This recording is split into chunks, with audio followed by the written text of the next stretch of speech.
The setting sun painted long shadows across the dry Arizona Territory landscape, turning the rugged terrain into a canvas of amber and deep blue. Thomas Harlan knelt beside the wounded miner, his weathered hands steady despite the gravity of the injury before him. The man's leg had been crushed beneath falling rock, the bone visible through torn flesh. Others might have turned away, but Thomas had seen worse, far worse. "Hold him down," Thomas instructed the two companions who had carried the miner to his cabin. His voice was calm, measured, betraying none of the urgency he felt. "This will hurt him, but it needs to be done." The men nodded, gripping their friend's shoulders and remaining leg. Thomas reached for a bottle of whiskey, pouring a generous amount over the wound. The miner screamed, his body arching upward against the restraining hands. Thomas waited for the initial shock to pass, then began his work with practiced precision. As he clean set and stitched the broken leg, Thomas's mind remained focused on the task, his fingers remembering motions they had performed hundreds of times. Yet somewhere in the back of his consciousness, another memory stirred, one of different wounds, different screams under a sky filled with gunpowder smoke instead of twilight. Hours later, with the miner sleeping fitfully on a cot in the corner, Thomas stood at the cabin's open doorway. His visitors had departed after offering payment coins that now sat untouched on the rough-hewn table. The cool night air brushed against his face, carrying the scent of sage and distant rain. At 40, Thomas Harlan's features had been carved by experience rather than just time. His dark hair showed threads of silver at the temples, and fine lines marked the corners of his gray eyes. He was tall, lean from a life of work and sparse meals, with the straight posture of a man who had once stood at attention in military formation. Inside the cabin was simple but meticulously organized. Medical supplies occupied one wall, herbs, bandages, and instruments kept clean and ready for use. A bookshelf held medical texts alongside a few dog-eared novels. Near the fireplace stood a trunk secured with a sturdy lock, despite the relative safety of his isolated home. Thomas moved to a basin, washing blood from his hands with mechanical thoroughness. The miner would live, would walk again, with time and care. It was a victory of sorts, one small life preserved in a world that took so many. Yet as night deepened, Thomas knew sleep would bring little peace. He was right. In his dreams, he was back in the Apache village. Gunshots cracked the morning air as soldiers swept through, firing at anything that moved. Women screamed, children ran. Thomas, wearing his Union Army medical uniform, shouted for them to stop, but his voice was drowned by the violence. He saw the girl again, small, terrified, with the burn across her shoulder from a falling torch. He reached for her, managed to pull her behind a dwelling, pressing a cloth against her wound as she stared at him with wide, dark eyes. Then came Captain Reed's voice, sharp with authority and contempt. "What are you doing, doctor? These are hostiles." "She's a child," Thomas had argued, standing to face his commanding officer. The memory fractured here as it always did in dreams. Sometimes he saw Reed's pistol, raising sometimes the rifles of other soldiers. Sometimes he felt the bullet strike his chest, sometimes he merely heard the shot. Tonight, the dream showed him something new. The girl's arm, visible where her sleeve had torn away, bore a tribal marking, intricate lines forming the shape of a butterfly in flight. Thomas woke with a gasp, sweat cold on his skin, despite the lingering warmth of the dying fire. Outside, the first hint of dawn lightened the eastern sky. Sleep would not return now. It never did after these dreams. He rose, splashed water on his face, and checked on his patient. The miner still slept, his breathing steady. Thomas added wood to the fire, then gathered his hunting gear. There were traps to check, and the morning's chill would clear his mind. The sun had just crested the horizon when Thomas reached the creek that ran a half-mile from his cabin. The water ran clear over smooth stones, one of the few reliable sources in this drought-prone region. He moved with quiet efficiency, checking and resetting traps along the water's edge. It was near the third trap that he noticed the blood. Dark droplets stained the flat rock beside the water, fresh enough to still be tacky to the touch. Thomas scanned the surroundings, his senses suddenly alert. The blood trail continued upstream, accompanied by partial footprints in the soft mud of the bank. He followed cautiously, rifle ready, but not raised. The trail led him around a bend where the creek narrowed between two rocky outcroppings. There, collapsed, half hidden behind a boulder, lay a figure. A woman dressed in the traditional clothing of the Apache lay on her side. Her left shoulder was soaked with blood from what appeared to be a gunshot wound. Her breathing came in shallow, irregular gasps, her lips cracked and pale. Thomas hesitated only a moment before setting down his rifle and moving toward her. Professional instinct overrode everything else. Here was someone wounded, dying without intervention. As he knelt beside her, her eyes fluttered open briefly, unfocused, but filled with fear. She tried to move away but lacked the strength. "I'm not going to hurt you," he said softly, though he doubted she understood English. Her only response was a shallow moan as consciousness slipped away again. Thomas assessed the wound quickly. The bullet had torn through the muscle of her shoulder but missed any vital structures. Blood loss and exposure were the immediate dangers. A decision had to be made. Leaving her meant certain death. Taking her to the authorities meant likely imprisonment or worse. Thomas thought of the Apache he'd treated over the years, coming to his cabin in secret, bearing injuries and illnesses they dared not take to the white settlement's doctor. He thought of the girl from his dreams. With careful movements, Thomas lifted the unconscious woman. She weighed little, her frame slight beneath the deerskin dress. Her hair, black as midnight, fell across his arm as he carried her toward his cabin, retracing his steps along the creek.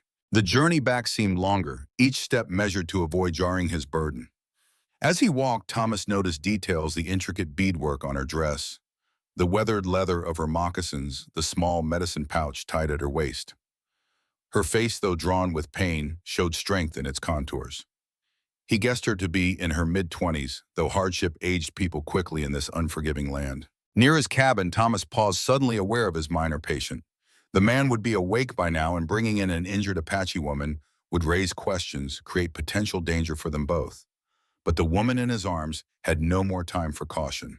Inside, the miner was indeed awake, propped up on the cot and sipping water. "Doc," he began, then stopped, eyes widening at the sight of the wounded Apache. "What in the—" "She's hurt," Thomas said simply, his tone brooking no argument. "I'm a doctor. I help those who need it." The miner looked uncertain, then nodded slowly. "Ain't my business, I suppose. You patched me good, so I reckon you know what you're about." Thomas laid the woman on his own bed in the small room partitioned off from the main cabin. "I need to treat her. Can you manage if I arrange transport for you back to town later today?" "Reckon so," the miner agreed, still eyeing the unconscious woman with suspicion. "Jenkins is bringing his wagon this afternoon to check on me." Thomas nodded, already focusing on his new patient.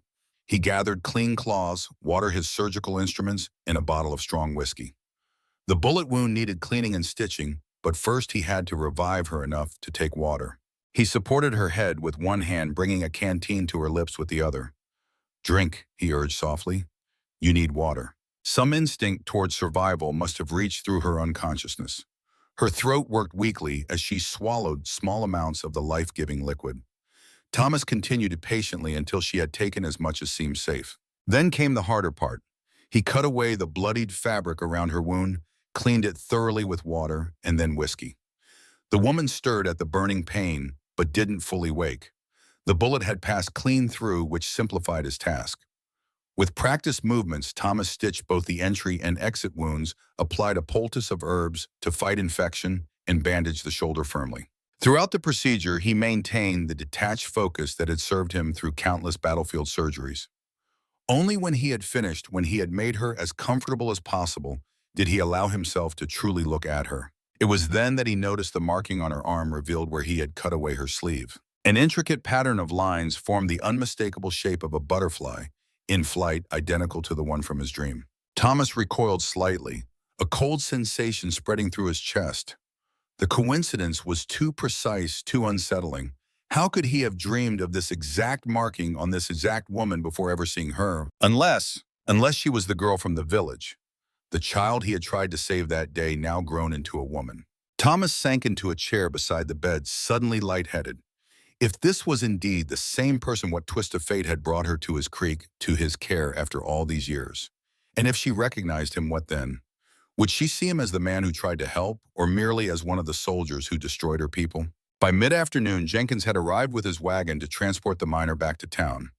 Thomas provided instructions for care, mentioned nothing of his other patient, and watched them depart with a sense of relief.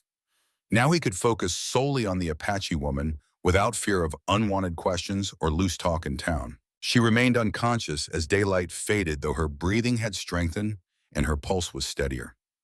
Thomas checked her temperature periodically, watching for the fever that often followed such injuries. He changed the bandages, once pleased to see no fresh bleeding. Night had fully descended when she finally stirred.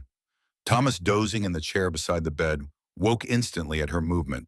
He lit a small lamp, keeping the flame low to avoid startling her. Her eyes opened dark alert despite her weakness, and immediately filled with wariness as she took in her surroundings.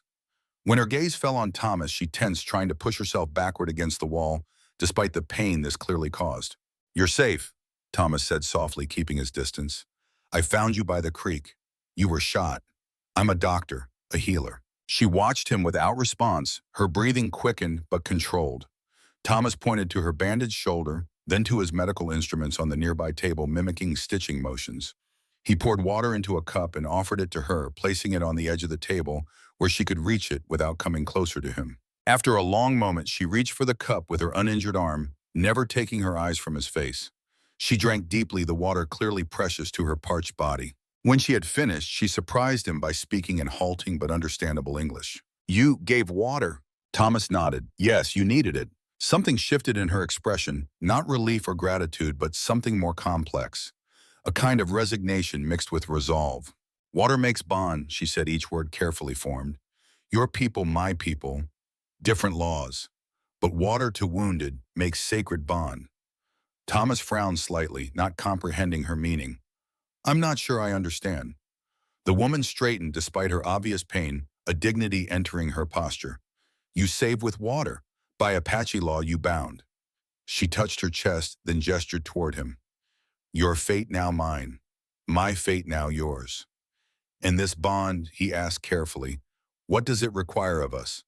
"Protection," she answered immediately. "Truth." Her eyes held his, unwavering. "Cannot be broken by choice. You understand now why I say remember." Before Thomas could respond, a sound from outside caught his attention, horses approaching. He moved quickly to the window, peering through the weathered curtain. His jaw tightened at what he saw. 3 riders were coming up the path to his cabin. The one in front wore a deputy's badge that caught the morning light. Beside him rode a lean man with a scar along his jawline, his hand resting casually near the pistol at his hip. The third was broader, with the look of someone accustomed to hard work and harder fighting. "Someone's coming," Thomas said, turning back to Kimimela. 3 men on horseback. One's a deputy from Dry Creek. Fear flashed in Kimimela's eyes, quickly replaced by resolution.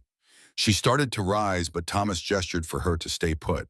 "Hide," he said, pointing to the space under the bed. "Quickly." Without argument, Kimimela slid from the bed and into the narrow space beneath it, moving with surprising agility, despite her injury. Thomas pulled the blanket down to hang lower, better concealing the space underneath. He then moved to the main room, checking that no evidence of his patient was visible. The bowl she had eaten from the night before was already washed and put away. Her bloody dress, which he had replaced with one of his own clean shirts, was hidden at the bottom of a basket of linens needing washing. A sharp knock came at the door just as Thomas arranged his features into a neutral expression. He opened it, one hand casually near the rifle that stood beside the doorframe.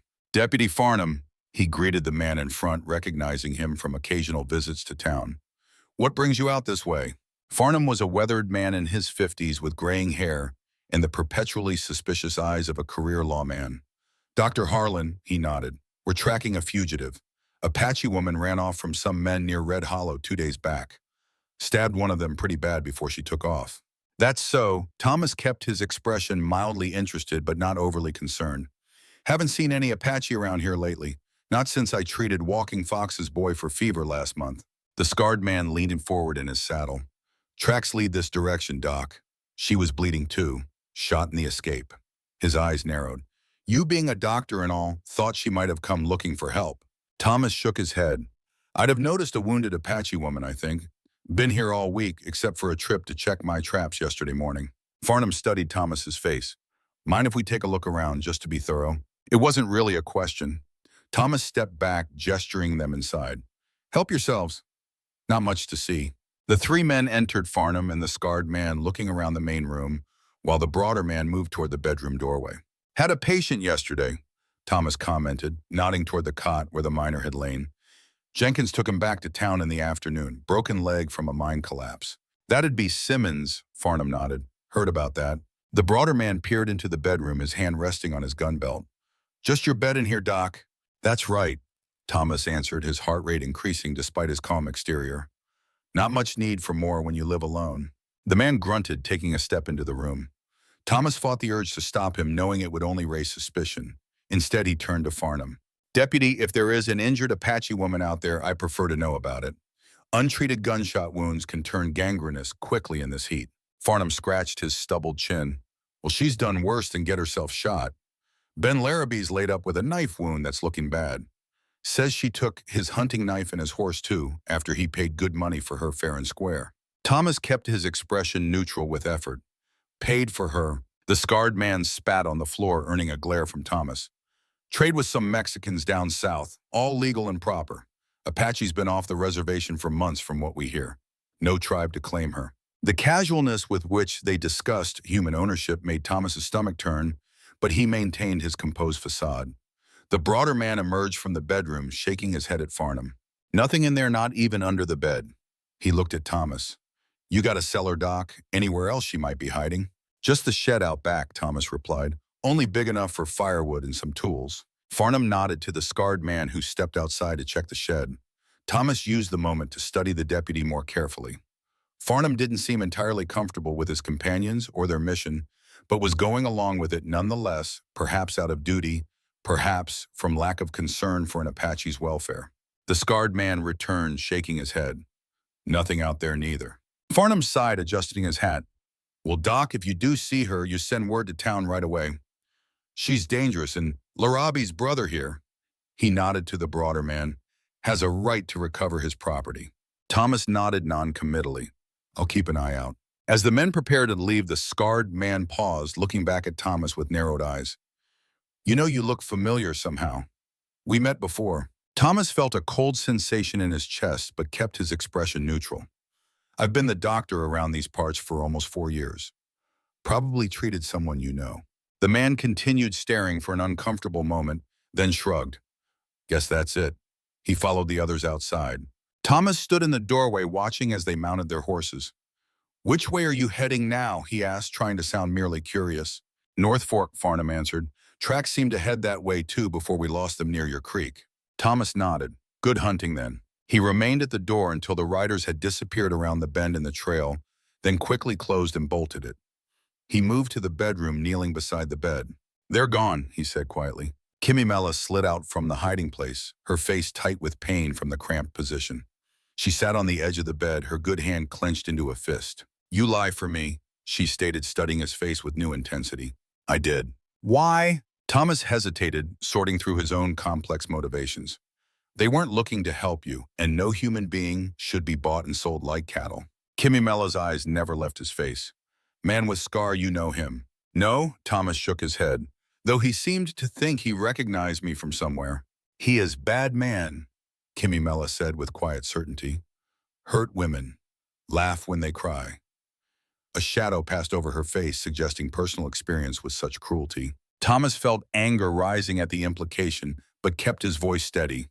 They're heading north. That should keep them away for a while. He paused, then added, but they'll be back eventually. Larrabee's brother seems determined. Larrabee, Kimimela repeated the name, her expression hardening. The one I cut. He tried to. She made a gesture that needed no translation, then touched the medicine pouch at her waist. I took this back. He steal from me when they take me. Thomas nodded, understanding more of the situation now. Not just abduction, but violation, or the attempt at it, and theft of something personally significant. The intensity of her resistance made even more sense. You should eat something, he said, changing the subject. You need strength to heal. As he prepared a simple breakfast of cornmeal mush with dried berries, Thomas contemplated his next steps. Keeping Kimimela hidden was a temporary solution at best. Eventually, word would spread, suspicions would grow, and searches would become more thorough. Yet the alternative, sending her away while still wounded with men hunting her, was unconscionable. And beneath these practical considerations lay the unsettling connection between them, the butterfly marking his recurring dreams, and now this water bond she spoke of with such conviction. Thomas brought the food to Kimimela, who had remained sitting on the edge of the bed, her posture alert despite her obvious fatigue. Thank you, she said as she accepted the bowl, the English phrase sounding carefully practiced. They ate in silence for a few minutes before Kimimela spoke again. You have woman here before, she said, her eyes moving around the room, noting details Thomas thought imperceptible, the slightly higher hook on one wall, where a smaller person might have hung a shawl, the carved wooden box on the shelf that seemed too delicate for a man's possessions. Thomas tensed. Yes, my wife Hannah. She is gone. She died 4 years ago, along with our unborn child. Kimimela lowered her eyes in respect. I am sorry for your empty arms. The phrase, so different from the usual platitudes he had received, struck Thomas deeply. Empty arms indeed, the physical ache of absence he still felt some mornings upon waking. Sickness took them, he said after a moment. I was a doctor, and I couldn't save them. Not all hurts can be healed, Kimimela observed quietly, even by good hands. Thomas looked at her, wondering at the wisdom in one so young. No, not all. A comfortable silence fell between them, the first since her arrival. Thomas collected their empty bowls and returned to the main room to wash them. When he came back, Kimimela had moved to the small window, gazing out at the morning light filtering through the pine trees. My people had camped near a river, she said, still looking outside. 5 summers ago, soldiers come. Many die. She turned to face Thomas. I lose mother, father, small brother. I run away with others. Live in mountains, then near border. Then men take me when I gather plants alone. Thomas felt the familiar cold weight of guilt in his chest. 5 years ago would have been during the time he served as an army doctor. Though he hadn't participated in that particular massacre, he had been part of the military that carried it out. I'm sorry, he said, knowing the inadequacy of the words. Kimimela studied him with those penetrating dark eyes. You have sad eyes when I say this. Why, I was an army doctor, Thomas admitted, watching carefully for her reaction. 5 years ago during the campaigns against your people. I wasn't at your camp, but I was part of the army that did those things. He expected fear, perhaps anger or hatred. Instead, Kimimela simply nodded as if confirming something she already suspected. Hands that heal, hands that harm. Sometimes same hands. She touched her bandaged shoulder. I judge by what these hands do now. Her response left Thomas momentarily speechless. The absence of immediate condemnation was unexpected, unsettling in its generosity. He didn't deserve such easy acceptance, not with the weight of complicity he carried. There's more you should know. He began, feeling compelled toward honesty. Before he could continue, however, a distant rumble of thunder interrupted. The storm that had been threatening since the previous day was finally approaching. Kimimela tensed at the sound, her eyes darting to the window. Just thunder, Thomas assured her. We could use the rain. Kimimela nodded, but her posture remained alert. Rain good for washing tracks, she observed practically. Bad for men hunting. Thomas moved to secure the shutters against the coming storm. As he worked, he found himself wondering about Kimimela's life before the massacre, before her capture. Had she been married? Did she have children somewhere? She wore no visible marriage markings that he could recognize, but his knowledge of Apache customs was limited. Will your people be looking for you? He asked as he returned from securing the last shutter. Kimimela shook her head. No people left to look. Those who lived from camp attack go different ways. Some to reservation, some to Mexico, some hide in mountains. A shadow passed over her face. I look for them sometimes, but find no one from my band. The loneliness implied in her words struck Thomas deeply. Despite his self-imposed isolation, he had connections in the nearby town patients who sought his care, a community that, while not close, at least acknowledged his existence. Kimimela had been adrift for years, a survivor with no tribe, no family, no place of belonging. You can stay here until you're healed, he said, the decision crystallizing even as he spoke it. After that, we'll figure out what's safest for you. Kimimela regarded him thoughtfully. You accept water bond? Thomas hesitated. I accept that you need help and protection, he answered carefully. Whether that's because of some spiritual connection or simply human decency, does it matter?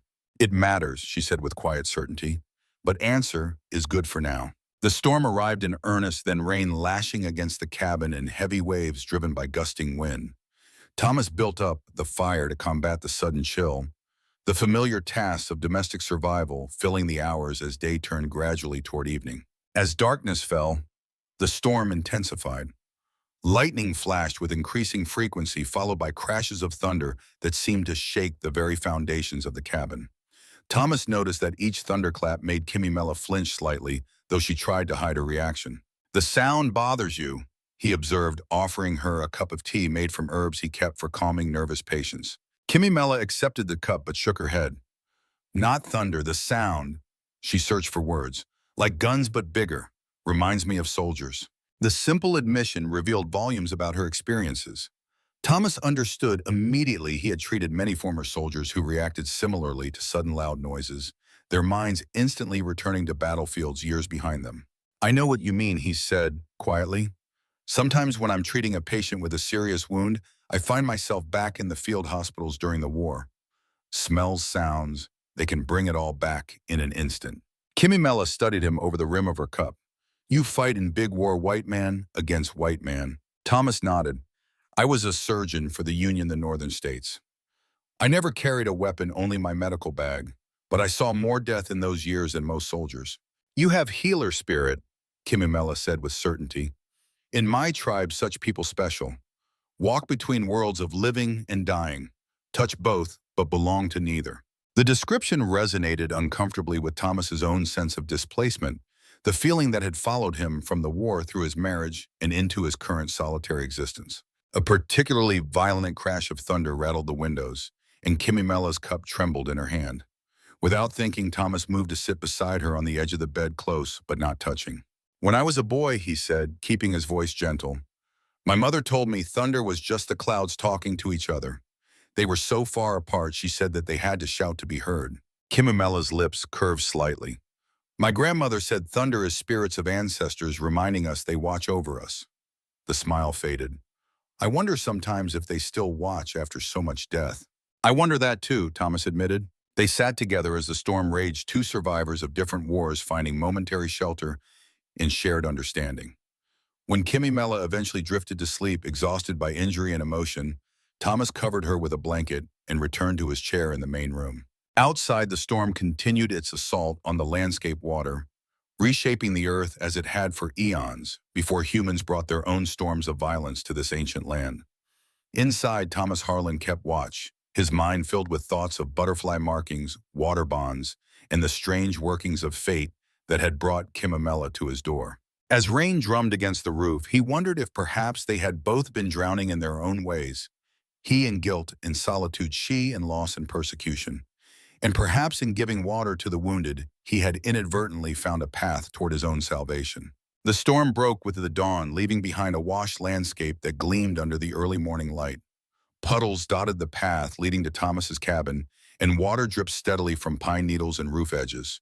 The air smelled of wet earth and renewal. Inside, Thomas checked on Kimimela, who slept deeply after the restless night. The fever he had feared hadn't materialized. Her body fought infection with remarkable resilience. He changed her bandage with careful movements, trying not to disturb her rest, noting with satisfaction that the wound edges were already beginning to knit together. As he worked, Thomas found his gaze drawn again to the butterfly marking on her arm. In the clearer morning light, he could see details he'd missed before, the intricate lines that formed not just a butterfly, but what appeared to be a specific species with distinctive wing patterns. It was beautiful work, clearly done with cultural significance rather than mere decoration. Kimimela stirred her eyes, opening to find Thomas studying the marking. Instead of pulling away, she looked from his face to the tattoo and back again. "This is Gadiahi the butterfly," she said softly. "Sign of my family line, mother to daughter for many generations." Thomas nodded, understanding the significance. "It's beautifully done. My grandmother made it when I was 13 summers. Said butterfly spirit would protect me in dark times." A shadow passed over her face. Maybe she was right. I live still. Thomas finished securing the clean bandage and stepped back, giving her space. "Are you hungry?" Kimimela nodded, sitting up with noticeably less pain than the previous day. "I help," she offered, moving to stand. Thomas started to protest, but recognized the determination in her eyes, the need to be useful rather than merely a burden or patient. He understood the feeling well. "All right," he conceded, "but don't strain your shoulder." Together they prepared a simple breakfast, moving around each other in the small cabin with growing familiarity. Thomas noticed how Kimimela observed everything, where he kept supplies, how he organized his meager possessions, the routines of daily living. She was not merely present, but learning, adapting, planning. After they had eaten, Thomas took the bowls to wash them in a basin. Kimimela watched him for a moment, then spoke with quiet certainty. "Scarred man will return, not believe you." Thomas paused in his task. "You're probably right. Men like that are persistent. Why you risk for me?" The directness of the question caught Thomas off guard. "You have good life here, safe. Why hide enemy Apache?" Thomas considered his answer carefully, aware that she would detect any dishonesty. I don't see you as an enemy, he said finally, and I've spent too many years watching people suffer without trying to help. I won't add to that burden now. Kimmy Mela studied his face as if searching for something hidden beneath his words. Whatever she found seemed to satisfy her, for she nodded slightly and changed the subject. I need clean clothes. Dress has blood, too dangerous to wear. Thomas thought for a moment, then went to a chest near his bed. From it, he withdrew a simple cotton dress, faded but clean. This was Hannah's, he said, offering it to Kimmy Mela.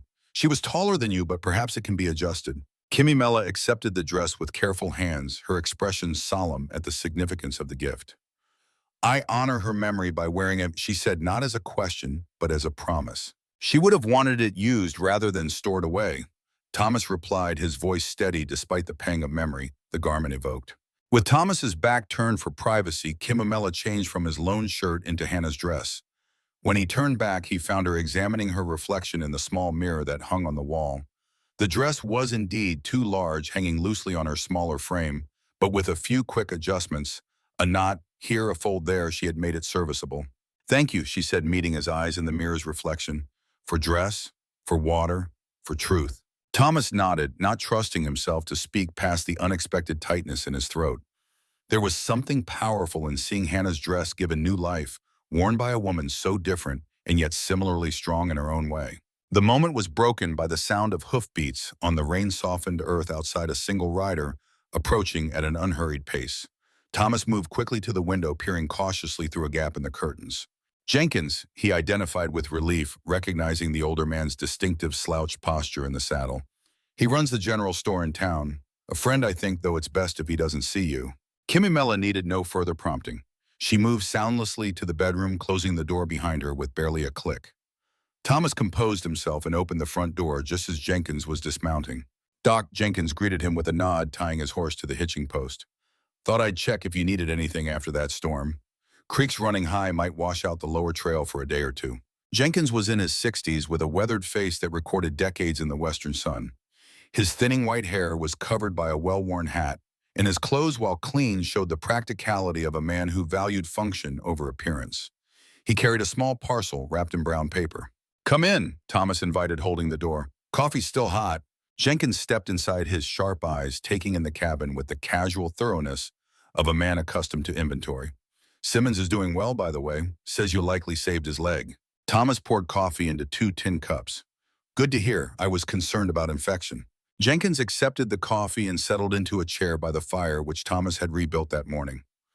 Heard Farnham and those 2 fellows stopped by yesterday. He commented, his tone casual but eyes watchful. Thomas kept his expression neutral. News travels fast. Small town. Jenkins sipped his coffee. They say they're looking for some Apache woman. Dangerous, supposedly. He snorted softly. Though I notice it's Larrabee who got stabbed, not the other way around. Thomas measured his response. Jenkins had always seemed fair-minded about the indigenous people, more so than most in town, but caution was still warranted. They mentioned something about that. I haven't seen anyone. Jenkins studied him for a long moment, then set down his cup and unwrapped the parcel he'd brought. Inside was a small bundle of medical supplies, clean bandages, a bottle of carbolic acid, and some other essentials that Thomas had been running low on. Thought you might need restocking, Jenkins said mildly, especially if you've had cause to use extra supplies recently. The implication was clear. Thomas met the older man's gaze directly. Thank you, that's thoughtful. Jenkins nodded once, a silent acknowledgement passing between them. Those fellows with Farnham aren't the type to give up easily, especially that scarred one, Scarjaw, some call him. Mean as they come. He glanced toward the bedroom door, then back to Thomas. You ever hear about that massacre over by White River about 5 years back, Apache camp? Thomas felt his pulse quicken, but kept his voice steady. I've heard mention of it. Terrible business, Jenkins said, shaking his head. Army said they were hostiles, but word is they were mostly women and children. Some officer led the charge, real zealot type. He paused, watching Thomas closely. Fellow named Reed. The name sent a cold shock through Thomas's body. Reed. Captain Maxwell Reed, though he goes by a different name these days. Jenkins leaned forward slightly. Calls himself a merchant now. Influential man in certain circles. Thomas fought to maintain his composure, though his mind raced with implications. Reed alive here in the territory and reinvented as a respected businessman. The man who had ordered the massacre, who had shot Thomas when he tried to intervene, who had left him for dead on that blood-soaked ground. "Why are you telling me this?" Thomas asked, his voice carefully controlled. Jenkins's weathered face showed no expression, but his eyes were kind. "Because my boy served under Reed before he died of fever. Wrote me letters about the kind of man he was. And because Reed's been asking questions about a doctor who lives alone out by the creek." He paused. "A doctor who might once have worn a Union Army uniform. A doctor named Thomas Everett." Thomas felt his chest tighten at the sound of his birth name, a name he hadn't used in 4 years. "You know, my boy mentioned a surgeon who stood against Reed during an Apache raid. Said the man was shot for his trouble, presumed dead." Jenkins studied Thomas's face. "After you settled here as Dr. Harlan, I wondered. Never saw a reason to ask until now." The silence that followed was heavy with understanding. Jenkins knew, or at least strongly suspected, who Thomas had been, what he had done, why he now lived in self-imposed exile. And somehow Reed had begun to suspect the same. "I see," Thomas said finally. Jenkins stood, placing his empty cup on the table. "Just thought you should know. Those men with Farnham yesterday, they work for Reed, though most folks don't make the connection." He moved toward the door, then stopped. "I lost my son to that man's orders. I'd hate to see anyone else suffer the same fate." After Jenkins had departed, Thomas remained motionless in his chair, the implications of the conversation settling around him like a physical weight. If Reed was looking for him, if he suspected Thomas was the doctor who had defied him years ago, then the danger was far greater than he had realized. The bedroom door opened quietly and Kimimela stepped out. Her expression told Thomas she had heard everything. "Maxwell Reed," she said, the name like poison on her lips. "The one who ordered attack on my village." Thomas nodded slowly. "And the one who shot me when I tried to stop it." He touched his chest where the deformed badge lay hidden in his trunk. "I thought he was long gone from the territory. Or dead." Kimimela's eyes flashed with a combination of fear and determination. "If he knows you live, he will come. If he knows you hide me, he will come faster. Then we need to be prepared." Thomas rose, moving with sudden purpose. "We need to know exactly what Reed knows, what he suspects, what he plans." "How?" Kimimela asked practically. Thomas thought for a moment. "I need to go into town. Jenkins can help. He clearly has no love for Reed. And I need supplies if—" He hesitated. "If we must run," Kimimela finished for him. Her eyes met his, a warrior's resolve evident in her steady gaze. "Where you go, I follow. Where I walk, you walk beside. Our fates now flow as one." The conviction in her voice stirred something in Thomas, a resolution he had not felt since those dark days during the war when each surgery, each life in his hands, had required absolute commitment. "I'll go tomorrow morning," he decided. "You'll need to stay here, keep hidden. If anyone comes—" "I hide, I know." Kimimela's mouth curved in a small smile. "I good at hiding. Still alive after 5 years, yes." Despite the gravity of their situation, Thomas found himself returning the smile. "Yes, you are." He paused, then added more seriously, "But if Reed is indeed looking for me, looking for you, we may need to consider leaving here, finding somewhere new." Kimimela absorbed this, then nodded slowly. "I understand leaving home. Sometimes only way to keep living." The rest of the day passed in quiet preparation. Thomas sorted through his medical supplies, setting aside those most essential for travel. He checked his rifle, cleaned his revolver, counted ammunition. Kimimela, despite her injury, insisted on helping washing and mending Hannah's dress to better fit her smaller frame, preparing food that could be carried if needed. As evening settled over the cabin, Thomas found himself watching Kimimela as she worked. There was a focused grace to her movements, even with one arm partially immobilized by her wound. She handled each task with the efficiency of someone accustomed to survival's necessities, yet there was care in how she touched Hannah's dress, respect in how she arranged Thomas's possessions. They ate a simple supper as darkness deepened outside. The normal sounds of night owl calls, the rustling of small creatures in the underbrush. The distant flow of the creek seemed somehow amplified by their heightened awareness of danger. "Tell me about Reed," Kimimela said, suddenly breaking the contemplative silence. "What kind of man?" Thomas considered the question, memories surfacing that he had long tried to suppress. "A man who believes absolutely in his own righteousness," he said finally. "He saw the campaigns against your people as a holy mission. Any action, no matter how brutal, was justified in his mind because he was serving a greater purpose." "You were in his unit, under his command." Thomas nodded. I was assigned as medical officer to his company after Gettysburg after the Civil War battles. I'd seen enough death, enough suffering to last several lifetimes. I thought treating soldiers in peacetime would be simpler. A bitter smile touched his lips at the naivety of that belief. Reed and men like him didn't see it as peacetime. They saw it as a different kind of war. Against my people, Kimimela said softly. Against anyone they considered obstacles to progress to civilization as they defined it. Thomas stared into the fire. I treated wounded Apache whenever they were brought in. Reed hated that, said I was wasting resources on hostiles. But I was a doctor. That's what I was there to do. Kimimela studied his face in the firelight. Then came my village. Thomas closed his eyes briefly, the images still vivid after 5 years. We were supposed to be delivering supplies to a forward post. Reed diverted the column, said he had intelligence about hostile activity. By the time I realized we were approaching a settlement, it was too late. His hands tightened on the edge of the table. He ordered the men to clear the camp. No prisoners, no exceptions. I tried to stop him, argued that these were civilians, not combatants. He said I was weak, blinded by misplaced sympathy. Thomas fell silent, the memory of what followed, still too raw for words.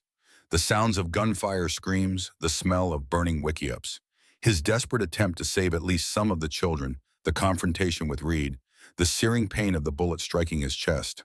And you found me, Kimimela said softly, filling the silence with gentle certainty. You tried to save me.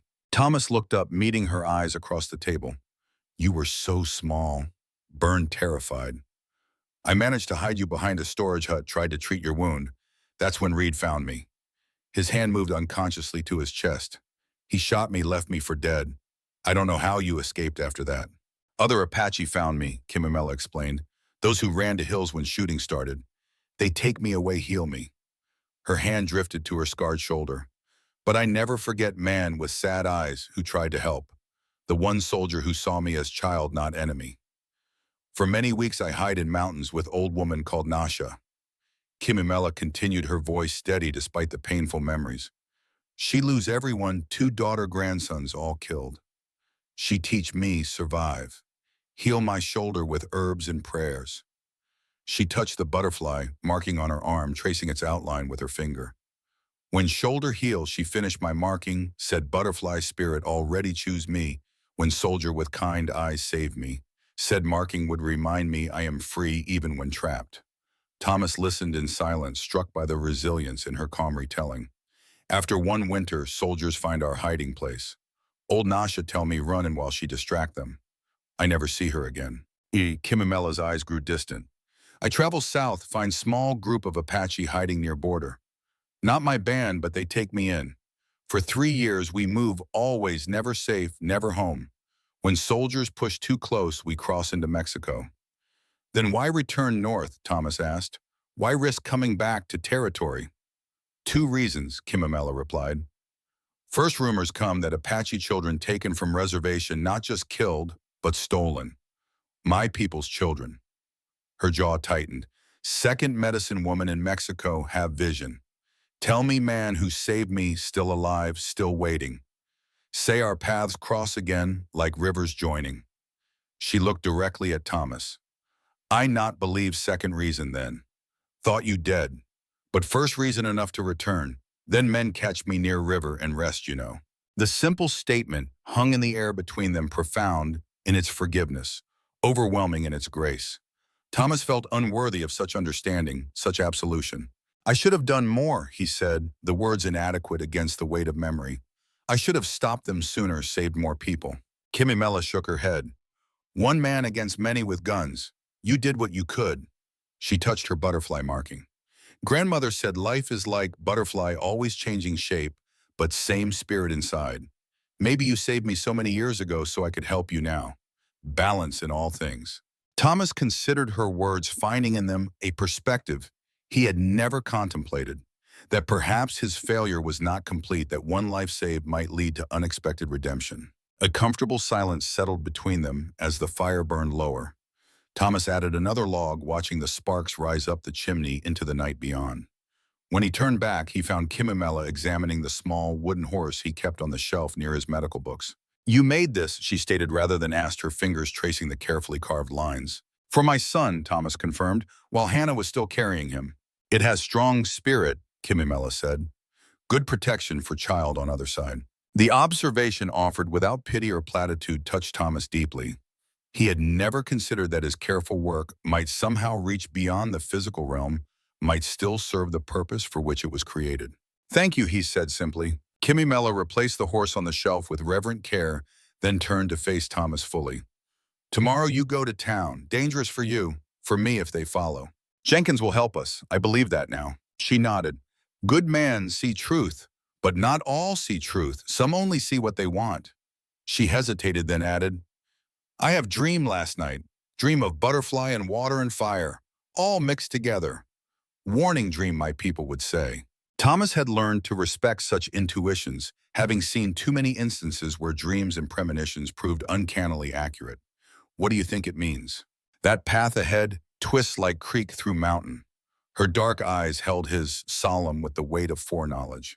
That flame comes to test what water joined. That butterfly must spread wings now or perish in fire's hunger. The metaphorical warning was clear enough they might need to flee sooner rather than later. Thomas nodded his understanding. We'll be ready, he promised, whatever comes. That night, as Thomas settled into his chair for sleep, leaving the bed for Kimimela, despite her protests, he found his thoughts turning not to the dangers ahead, but to the strange connection that had brought them together. The unlikely reunion of a Union Army doctor and an Apache girl, both scarred by the same violent past, both seeking some form of redemption or peace. Water bond, she had called it. A spiritual connection, a shared fate. Thomas had never been particularly religious, his faith tested too severely by the horrors of war and personal loss.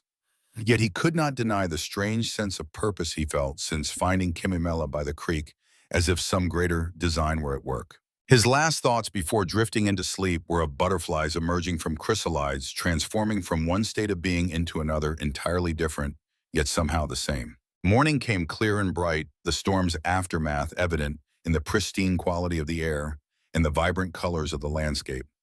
Thomas rose early, checking on Kimimela, who still slept, her face peaceful in repose. He moved quietly, preparing for his journey to town. He changed into his best shirt, still worn but relatively respectable, and the vest he kept for rare social occasions. Looking in the small mirror, he trimmed his beard, considering the face that stared back upon him. Would Reed recognize him after 5 years? Would anyone in town make the connection between the reclusive doctor and the Army surgeon who had supposedly died during an Apache attack? Thomas packed his saddlebags with items to trade herbs he had gathered and dried a few small carvings he made during winter evenings to justify his visit to town. In reality, he needed information more than supplies needed to understand exactly what Reed knew and what danger they faced. As he was securing the last of his preparations, Kimimela emerged from the bedroom already dressed in the modified version of Hannah's dress. She had braided her long hair and washed her face, looking stronger and more vibrant than she had since her arrival. You heal fast, Thomas observed, noting her improved color and the way she held herself with less evidence of pain. Apache medicine, she replied with a small smile, touching the pouch at her waist. Special herbs when you sleep. Help blood make new strength. Thomas was intrigued. He'd always respected the botanical knowledge of indigenous healers, had learned valuable treatments from them over the years. Perhaps you can teach me about these herbs someday. If we live, she said pragmatically, but her eyes held a hint of warmth. I teach you learn. Good exchange. They shared a simple breakfast, both aware of the risks the day would bring. As Thomas prepared to leave, Kimimela approached him holding something in her hand. Take this, she said, offering him a small object wrapped in a scrap of leather. Protection. Thomas unwrapped it to find a beautifully carved stone butterfly, small enough to fit in his palm, but detailed with remarkable precision. A hole had been drilled through one wing with a leather cord threaded through it. My father make, Kimimela explained, give to me when I receive butterfly mark. Now I give to you. Keep safe. Thomas was momentarily speechless at the significance of the gift. Kimimela, I can't take this. It's your connection to your father, your heritage. She shook her head firmly. Water bond means sharing fate. Stone butterfly reminds spirits to watch over you in town. She closed his fingers around the carving. I have marking on skin. Don't need stone to remember. Recognizing the importance of accepting such a gift with proper respect, Thomas carefully placed the cord around his neck, tucking the butterfly beneath his shirt. Thank you. I'll guard it well. Kimimela nodded, satisfied. If anyone come while you gone, I hide in forest. Return when safe. Be careful, Thomas cautioned. Your shoulder is healing, she finished for him. I survived many years alone. We'll survive few hours while you in town. Her confidence reassured him, though he still felt uneasy leaving her vulnerable at the cabin. With final instructions about where she could hide if necessary, Thomas mounted his horse, an aging but reliable gelding named Samson, and set off toward Dry Creek. The journey took just over an hour, the trail still muddy in places from the recent storm. Thomas used the time to organize his thoughts, plan his approach. Jenkins was his primary contact, his best source of information. The general store would be his first stop, ostensibly to trade his goods, but actually to learn what he could about Reed and the men searching for Kimamela. Dry Creek appeared on the horizon, a small settlement of perhaps 40 buildings arranged along a main street with scattered homesteads visible on the surrounding hillsides. Named for the seasonal waterway that ran nearly dry most of the year, the town had grown from a simple trading post to a minor hub for the region's scattered population of miners, ranchers, and farmers. Thomas felt the familiar tension that always accompanied his rare visits to town, the self-conscious awareness of eyes watching, evaluating, questioning the solitary doctor who preferred his isolated cabin to community living. Today, that tension was heightened by the knowledge that enemies might be among those watchers. He tied Samson to the hitching post outside Jenkins's general store, gathering his saddlebags before entering.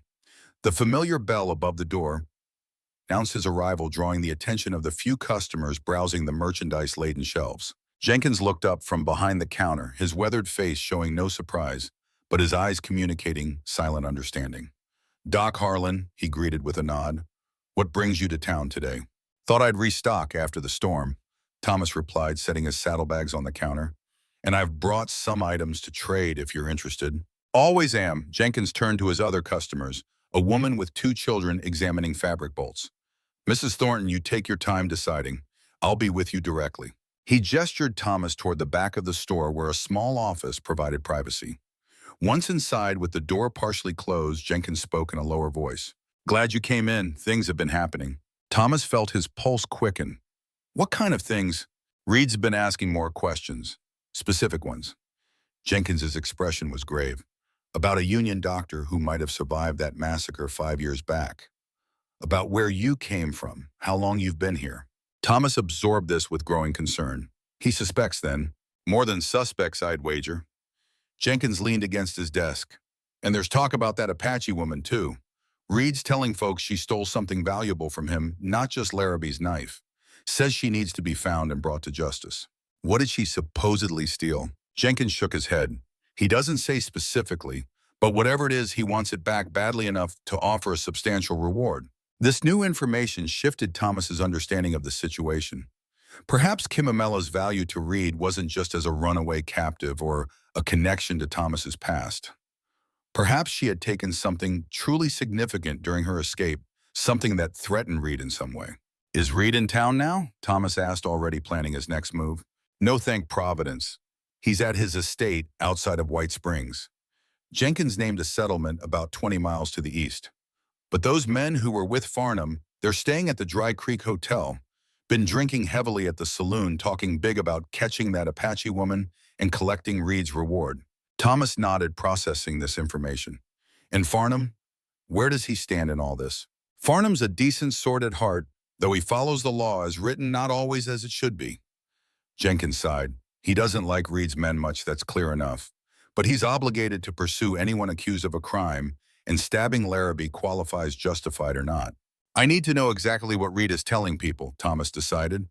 "And I need supplies, food, ammunition, medical necessities. Enough for 2 people to travel if needed." Jenkins raised an eyebrow, but asked no direct questions. "I can help with all that, but you'll need to be careful, Doc. Reed isn't just some angry rancher. He's got influence with territorial officials' connections back east. If he's looking for you for her, there's more at stake than just settling an old score." "I'm beginning to understand that," Thomas said grimly. "What can you tell me about his business dealings now? What kind of merchant has he become?" A shadow passed over Jenkins' face. "The kind that trades in things that shouldn't be traded. Officially, he deals in land cattle mining interests. Unofficially," the older man's voice dropped further, "there are rumors about Apache being taken from the reservation. young ones mostly, disappearing into Reed's operations, never seen again. Horror and disgust twisted in Thomas's stomach. Human trafficking. Some say labor for his mines, some say worse. Jenkins' weathered face showed genuine anguish. My boy wrote me about Reed before he died. Said the captain had strange ideas about civilizing the savages, believed the only good Apache was one who served white interests or died resisting. The portrait painted matched the Reed that Thomas remembered, a man of absolute conviction in his own righteous purpose, viewing indigenous people as either tools to be used or obstacles to be removed. That such a man now operated with wealth and influence in the territory was deeply disturbing. I need to get back to the cabin, Thomas said, newly urgent. If Reed is involved in something so extensive, so evil, then Kimamela may be in even greater danger than I realized. How extensive is this operation?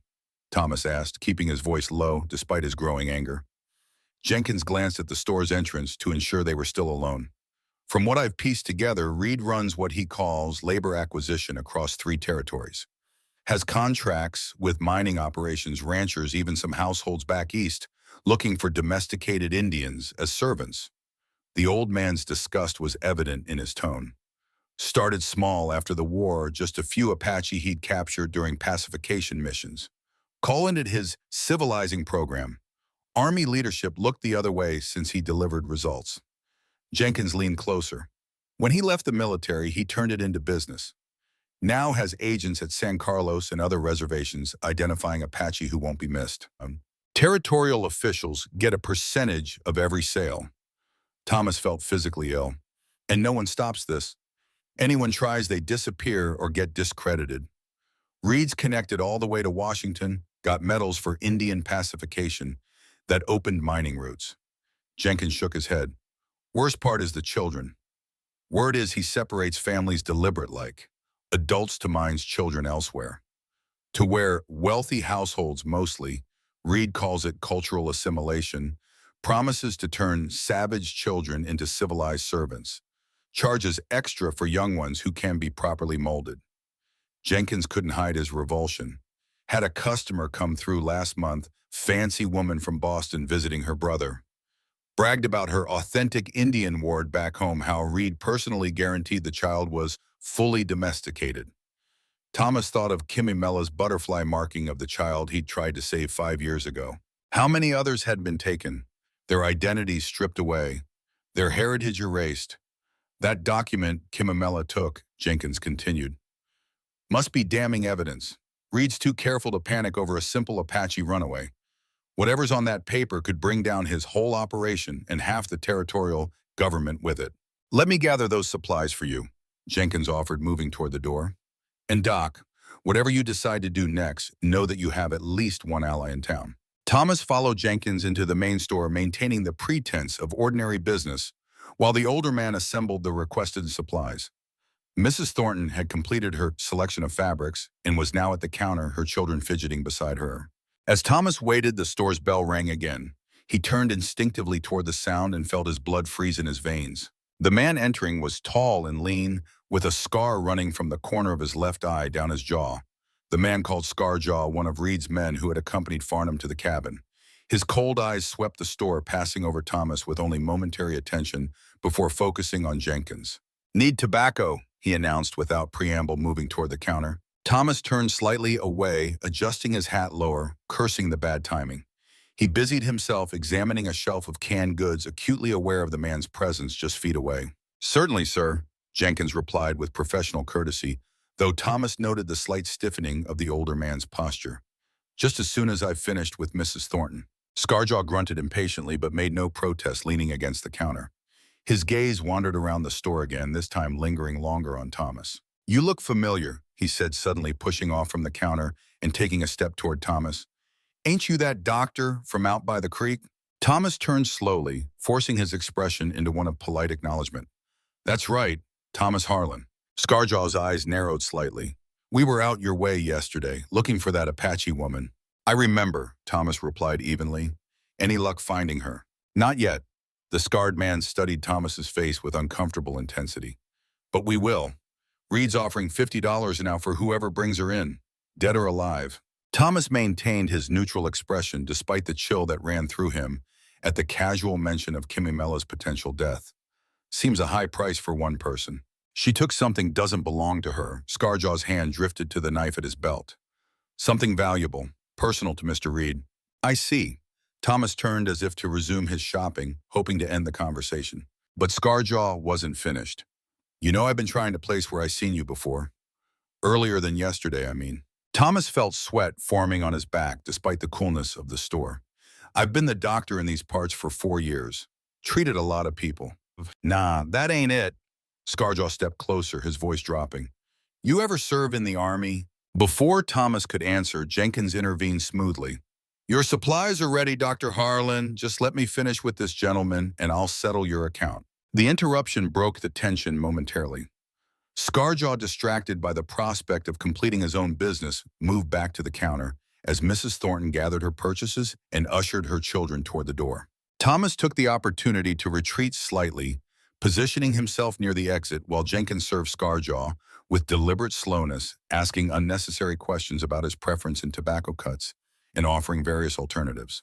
When Scarjaw finally received his purchase and left, Thomas exhaled a breath he hadn't realized he was holding. Jenkins quickly gathered the remaining supplies, packaging them efficiently. He's suspicious, the older man murmured as he worked, and he's sharper than he looks. You need to be careful, Doc. I will. Thomas paid for his supplies, the exchange of money and goods, providing cover for their real conversation. Thank you, Jenkins, for everything. One more thing, Jenkins added as Thomas prepared to leave. Reed's coming to town tomorrow. Some business with Farnham about land permits.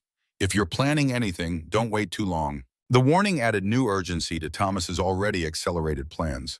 With a nod of farewell, he loaded his supplies into his saddlebags and mounted Samson, turning the horse's head back toward the trail home. As he rode out of town, Thomas couldn't shake the feeling of being watched. Twice he glanced back, seeing nothing suspicious, yet the sensation persisted. The stone butterfly beneath his shirt seemed to press against his skin, a physical reminder of Kimimella's faith and the danger they both faced. He urged Samson to a faster pace, anxiety growing with each mile. Had he been recognized? Had Scarjaw made the connection? And most pressing, was Kimimella still safe at the cabin, or had disaster struck during his absence? The answers awaited him at the end of the muddy trail, where the fate of both doctor and butterfly hung in precarious balance. The cabin came into view as Thomas crested the final rise, its familiar shape a welcome sight against the backdrop of pine trees. Nothing appeared disturbed or out of place from this distance, but Thomas approached cautiously, nonetheless alert for any sign of danger or intrusion. As he neared the clearing, a flicker of movement from the tree line caught his eye, a shadow detaching itself from the deeper darkness of the forest. Kimimella stepped into view, moving with the silent grace that spoke of years surviving in wilderness.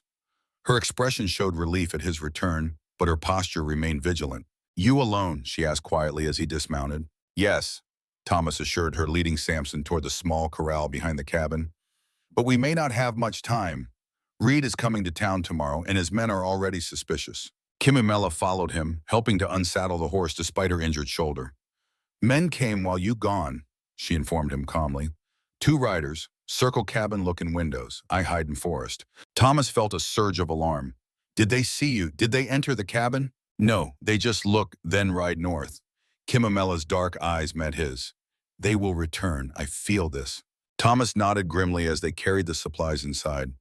Jenkins confirmed what we feared. Reed suspects who I am, the doctor who defied him years ago, and he's offering a substantial reward for your capture. Once inside with the doors secured, Thomas shared everything he had learned in town. Reed's current activities, the suspicion from Scarjaw, the warning from Jenkins. Kimimella listened intently, her expression darkening at the mention of Reed's rumored involvement with with disappearing Apache from the reservation. My people speak of this, she said. Children, young women taken. Some say for mines, some say for. She hesitated, then finished, for men in cities who pay much money. The implication hung in the air between them, too horrific to elaborate upon. Thomas felt sick at the thought of such evil conducted systematically, protected by wealth and influence. Reed claims you stole something valuable from him, Thomas said after a moment. Something personal. Is that true? Kimimella hesitated, then reached into the small medicine pouch she carried at her waist. From it, she withdrew a folded piece of paper worn at the creases from frequent handling. I take this when I escape, she admitted. from Reed's desk when men not looking. She handed the paper to Thomas, who unfolded it carefully. It was a letter written on official stationery, bearing the seal of the territorial governor's office. As Thomas read, his expression shifted from curiosity to shock to grim understanding. The letter documented an arrangement between Reed and certain government officials, a contract authorizing the relocation and employment of Apache from the San Carlos Reservation. The language was bureaucratic, the true nature of the operation obscured behind euphemisms, but the implications were clear enough. Reed had official permission to remove Apache from the reservation for labor purposes, with a percentage of profits flowing back to the officials who had signed the document. It was, in essence, a government-sanctioned slavery operation hidden behind the facade of civilization programs for indigenous peoples. "This is why Reed wants you back so desperately," Thomas said, refolding the paper. "This document could destroy him and implicate territorial officials in human trafficking." Kimimela nodded. "I not understand all words, but know it important. Plan to take to newspaper man in Santa Fe. Man who writes about wrongs against my people." Thomas considered the implications. Such a document, published in a newspaper, could indeed bring down Reed's operation and force federal investigation of the territorial government. It could potentially save countless Apache from exploitation and abuse. It could also get both of them killed. "Reed won't stop coming after us," Thomas said, the reality of their situation crystallizing. "Not now, not ever. Not as long as we have this document and knowledge of who he really is." "Then we leave," Kimimela said simply. "Tonight, take paper to Santa Fe." Thomas looked around the cabin that had been his home for 4 years, the place where he had retreated from the world's violence, where he had nursed his private grief, where he had slowly rebuilt some semblance of a life. The thought of abandoning it stirred unexpected emotion. Yet in that moment, he also recognized the limitations of the existence he had created here. A life of hiding from his past, from human connection, from purpose beyond mere survival. Perhaps the butterfly stone around his neck held more significance than he had first realized. Perhaps this was his time for transformation as well. "Yes," he agreed, resolution forming. "We'll leave tonight, but not for Santa Fe, not directly. Reed will have men watching the southern routes. We'll head north first through Apache Pass, then circle back when they're looking the wrong direction." Kimimela nodded approval of the strategy. "I know ways through mountains. Paths Apache use white men not find." They spent the remaining daylight in focused preparation. Thomas packed essential medical supplies, food, ammunition, and a few personal items, including the wooden horse he had carved for his unborn son and Hannah's journal. Kimimela prepared journey bread from cornmeal and dried berries, a traditional Apache travel food that would sustain them without need for cooking fires. As the sun began to set, casting long shadows across the clearing, Thomas stood in the doorway of his cabin for what might be the last time. The simple structure had been his refuge, his penance, his prison in many ways. Leaving it felt both like abandonment and liberation. Kimimela joined him, now dressed in practical clothing assembled from Thomas's spares and Hannah's altered dress. Around her neck hung a leather cord with a small wooden star, the pair to Thomas's butterfly stone, he realized. A gift from her father to mark her coming-of-age ceremony. "You ready?" she asked simply. Thomas looked at her, this woman who had survived massacre, years of displacement, captivity, and violence, yet stood straight and determined, her eyes clear, and focused on the future rather than the past. "Yes," he answered, finding that he meant it. "I'm ready." As they turned toward the horses, Samson and a smaller mare Thomas kept for packing supplies, a sound froze them in place. Hoof beats on the trail, multiple riders approaching at speed. Thomas's hand found Kimimela's shoulder, a gentle pressure, conveying what words couldn't. Her eyes met his, a silent conversation passing between them in that brief moment. Without speaking, she nodded once, shoulders squaring, as she turned back toward the cabin. The time for flight had passed. Now came the moment for which they had both been preparing since the day she arrived at his door. Reed's men had found them. The approaching hoofbeats echoed through the clearing like distant thunder. Thomas pulled Kimimela back from the doorway, his mind racing through limited options. "The cellar," he said urgently, moving toward a worn rug near the hearth. He pulled it aside, revealing a trap door set into the floorboards. "It's not much, but it might be enough."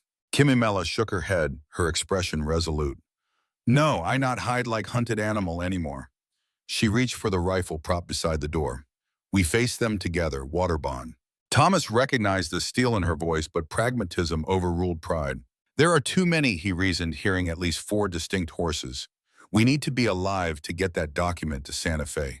He gripped her uninjured shoulder gently. This isn't surrender, it's strategy.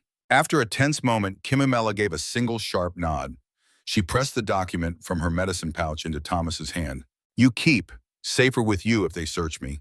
Thomas tucked the paper into his shirt near the butterfly stone around his neck. He helped Kimimela into the cramped space, handing down his revolver. If they find you, he whispered, use this, but only as last resort. She accepted the weapon with grim understanding. Thomas closed the trap door and replaced the rug just as a loud knock rattled the cabin door. Doc Harlan opened up sheriff's business. Thomas recognized Deputy Farnham's voice. He moved deliberately around the cabin, extinguishing all but one lamp to hide evidence of their planned departure. Only then did he open the door. Farnham stood on the porch flanked by Scarjaw and two other men. Behind them, a fifth rider remained mounted, a broad-shouldered figure whose bearing suggested authority.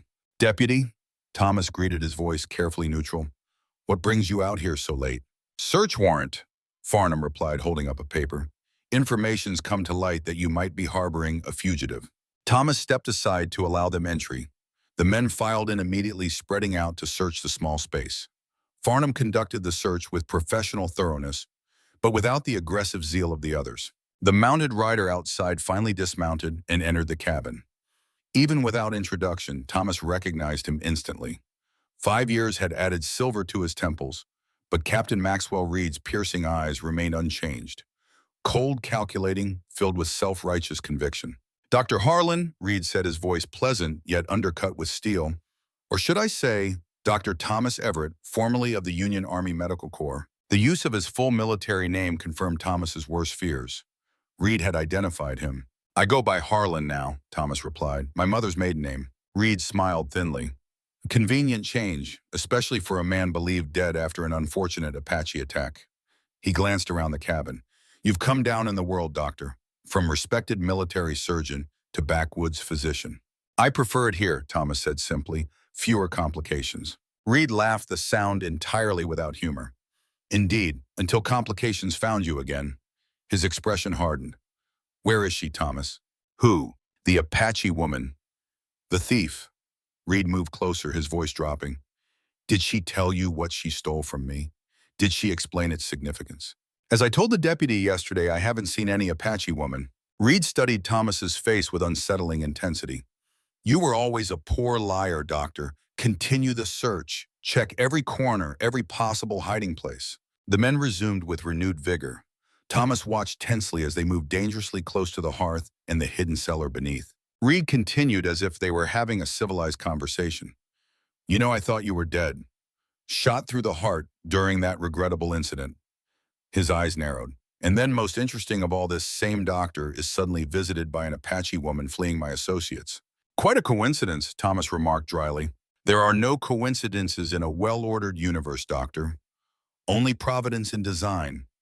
Reed clasped his hands behind his back.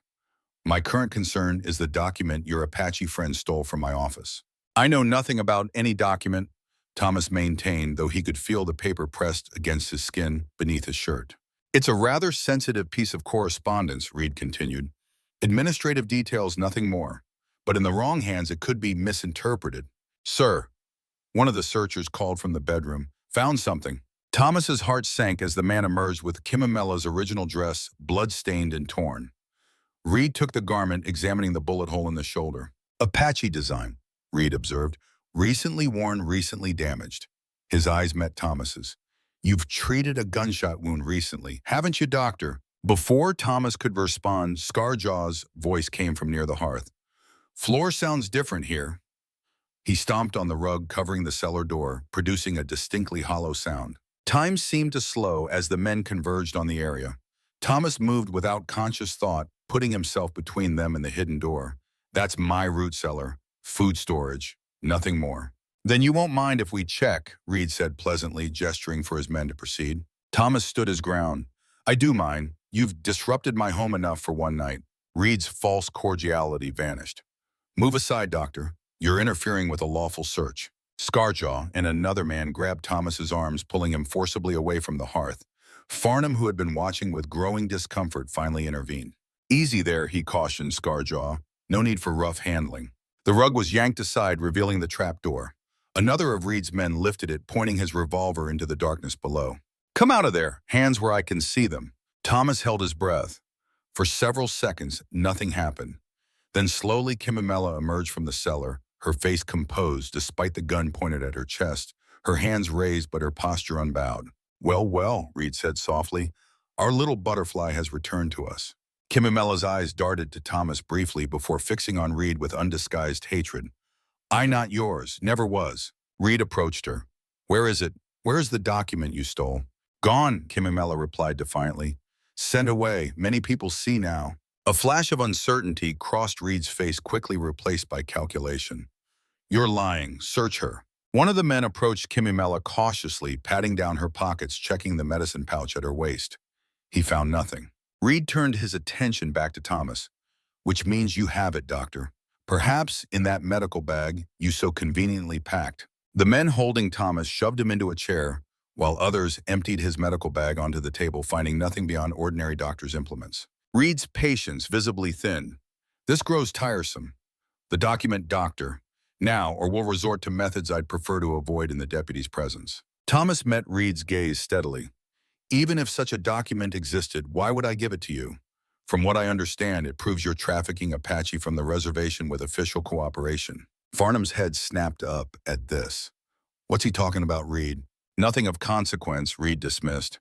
"Administrative paperwork for my legitimate employment program." The doctor is confused. "Employment program," Thomas pressed, seeing doubt in Farnham's eyes.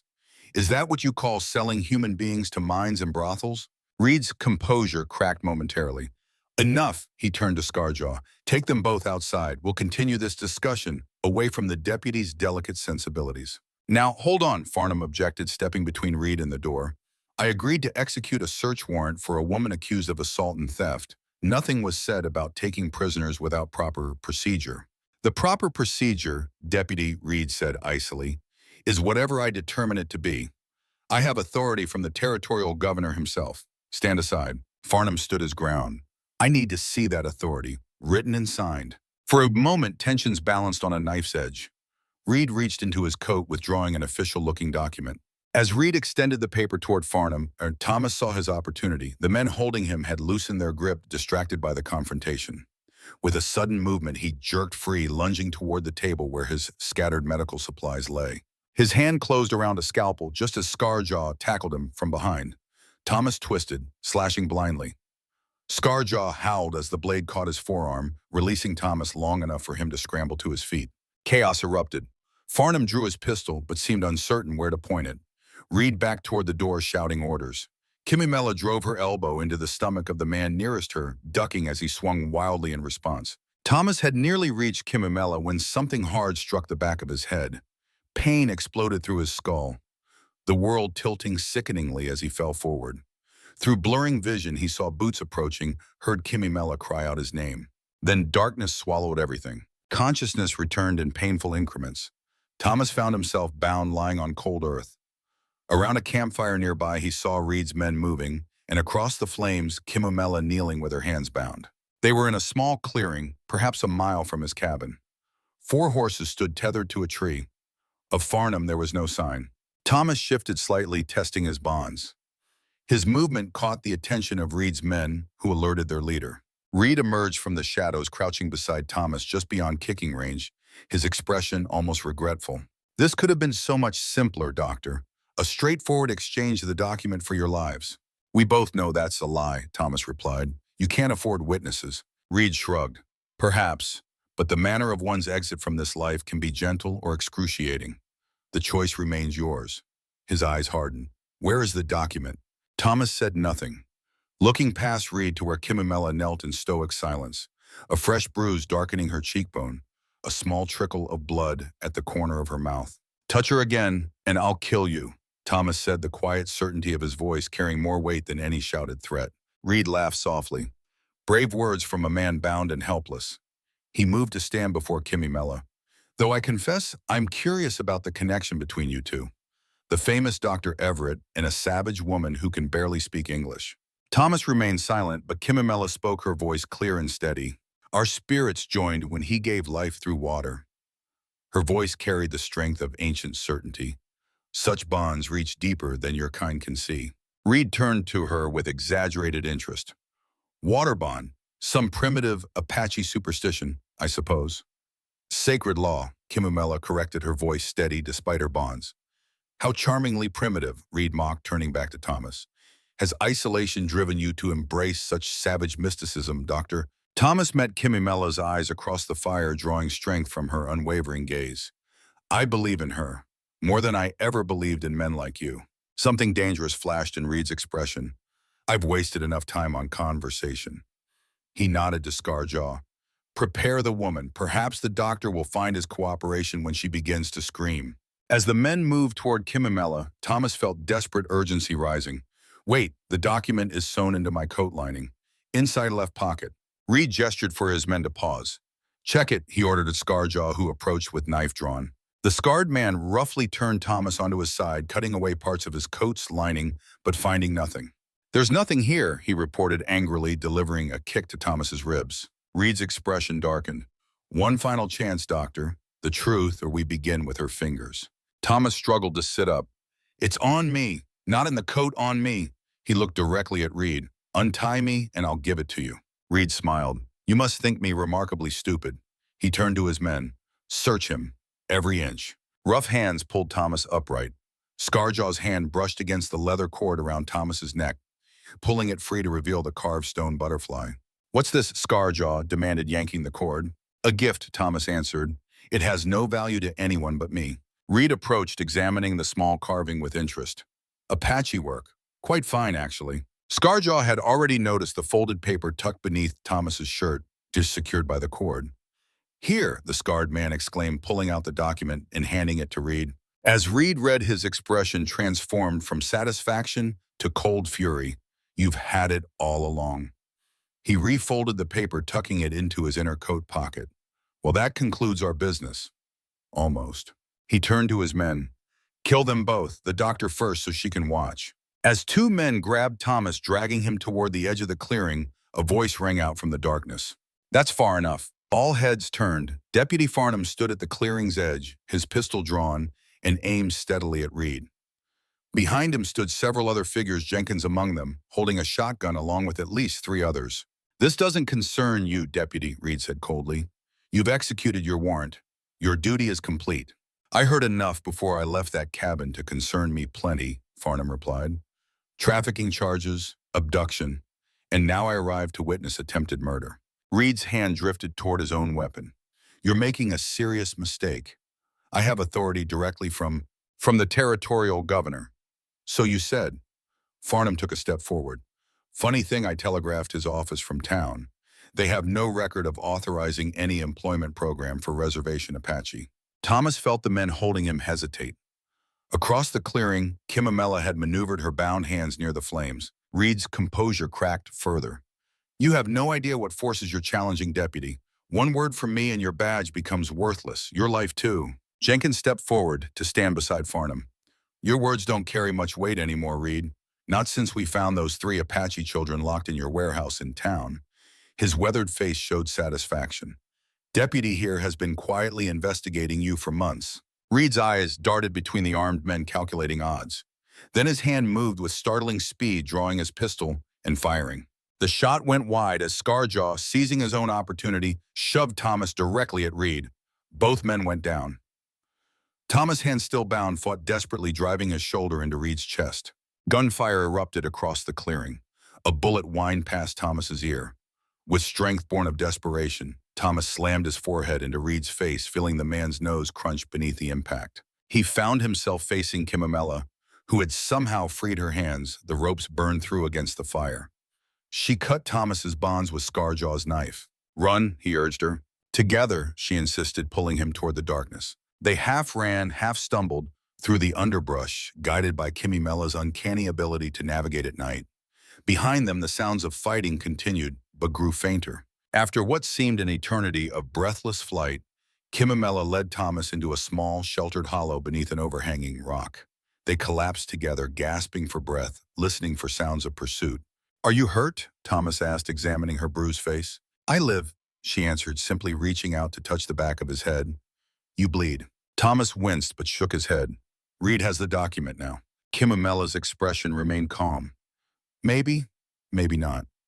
She reached into the folds of her dress, extracting a folded paper. I take from his pocket when you knock him down. Thomas stared in astonishment, then let out a soft, relieved laugh. You're remarkable. I survive, she said with a hint of a smile. Learn to take what needed. They sat in silence, catching their breath, listening to the forest gradually return to its normal rhythm. No shouts or gunfire disturbed the peace.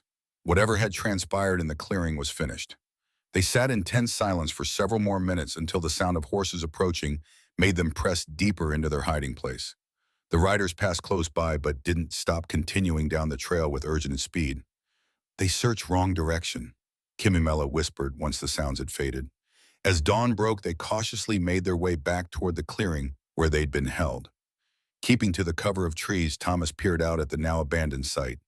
Signs of the firefight were evident: disturbed earth, spent cartridges, dark stains in the dirt. But of Reed and his men, there was no sign. Look. Kimimela pointed to a torn piece of paper nailed to a tree, a hastily written notice from Deputy Farnham. To Dr. Harlan, Reed wounded but escaped. 3 men dead. I follow with posse. Documents safe with Jenkins. Head west if you read this. Farnham. Thomas exhaled slowly. Reed's still alive. Wounded Snake still dangerous, Kimimela observed. Maybe more dangerous because angry now. We should move, Thomas said. Find somewhere to hide until morning, then make our way toward Santa Fe. Kimimela nodded but placed her hand on his arm, stopping him. First truth time, she said solemnly. You accept water bond now, not just words but heart. Thomas considered her question with the gravity it deserved. The water bond had begun as a foreign concept, perhaps even a convenient fiction. Yet it had transformed into something he recognized in his deepest self, a connection transcending the circumstances of their meeting, a shared fate neither had chosen yet both now embraced. Yes, he answered, not because I must, but because I choose to. Kimimela's expression softened. I too choose. Not just ancient law, my heart also. Thomas reached for her hand. Together, whatever comes next. Her smile held both tenderness and certainty. First water saved body, then shared path saved life. Her voice softened to a whisper. Now heart chooses what fate began. They traveled for 3 days, resting during daylight hours in hidden places Kimimela knew from her years of wandering.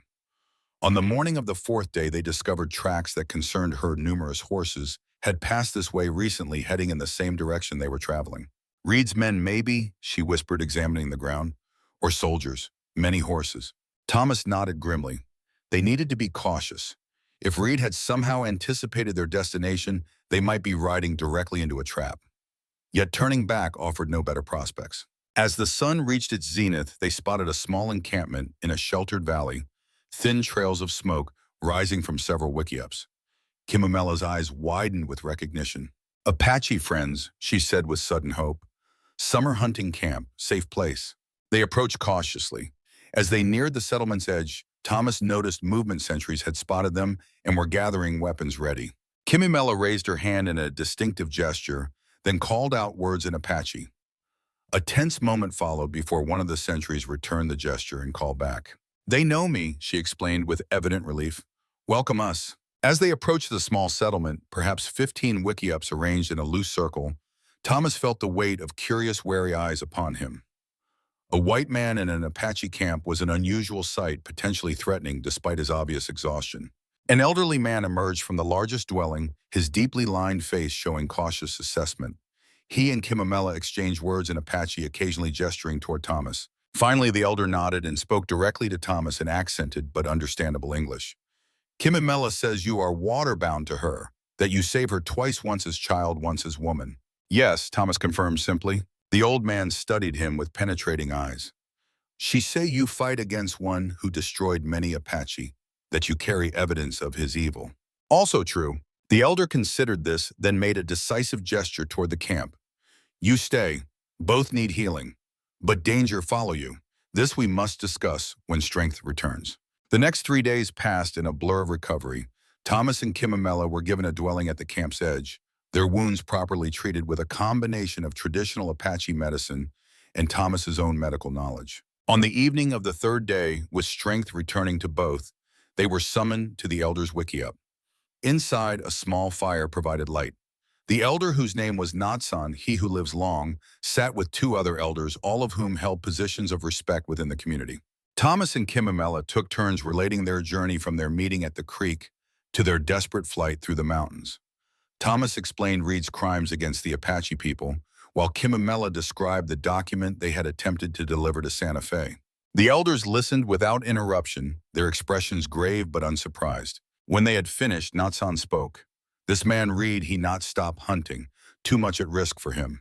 "We know," Thomas acknowledged. "That's why we need to get to Santa Fe as soon as possible." One of the other men, a scarred warrior named Taklishim, spoke. "Army fort 3 days west. New commander there, man called Davis. Some say he honest man follow true law." Thomas considered this with cautious hope. An army commander not corrupted by Reed's influence might provide another avenue for justice. Military authorities operated under federal jurisdiction, potentially bypassing Reed's local connections. "Is this Commander Davis known to any of you?" he asked. "Has he shown fairness to Apache in the past?" Taklishim exchanged glances with Natsan before answering. "Last winter, some soldiers take 3 Apache women. Davis find out punished soldiers return women unharmed." He shrugged slightly. "One good action, not make trusted friend, but maybe make possible ally." After much discussion, a new plan took shape. Taklishim would guide Thomas to Fort Ambrose, while Kimamela remained at the camp. If Thomas succeeded in convincing Commander Davis to help, he would send word. If not, they would seek yet another path to justice.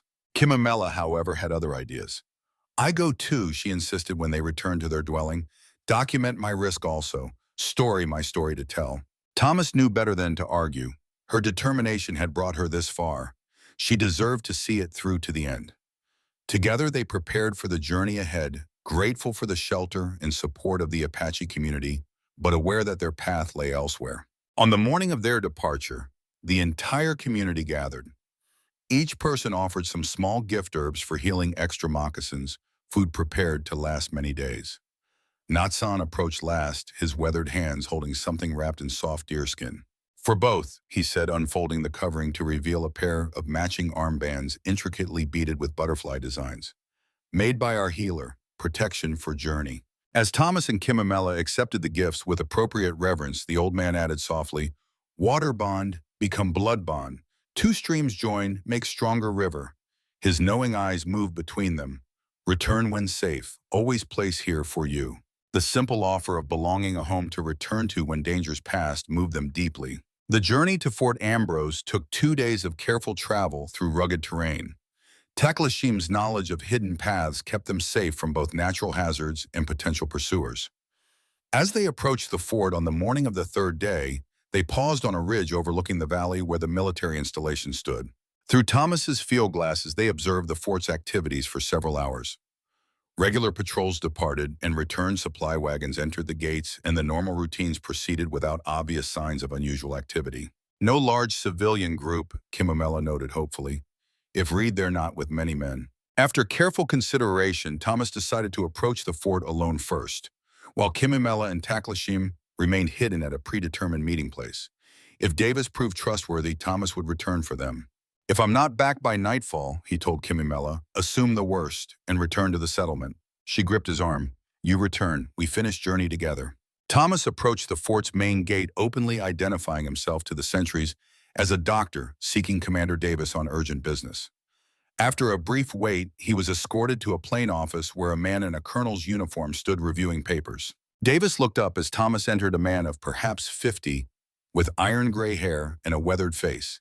His expression was neutral but attentive, his posture that of a career soldier accustomed to command. "Dr. Harlan," he acknowledged with a brief nod. "My adjutant says you have a matter of justice to discuss. Please explain your business." Thomas studied the commander's face for any sign of duplicity. Finding none, he spoke directly. "Colonel, before I begin, I need to know whether you've had any recent communication with a man named Maxwell Reed." Davis's eyebrows rose slightly. "I know Reed by reputation, only a businessman with influence in the territory. We've never met personally." His eyes narrowed. "Why do you ask?" "Because what I'm about to tell you involves serious criminal allegations against Reed, and I needed to be certain of your independence." Interest sharpened in the colonel's gaze.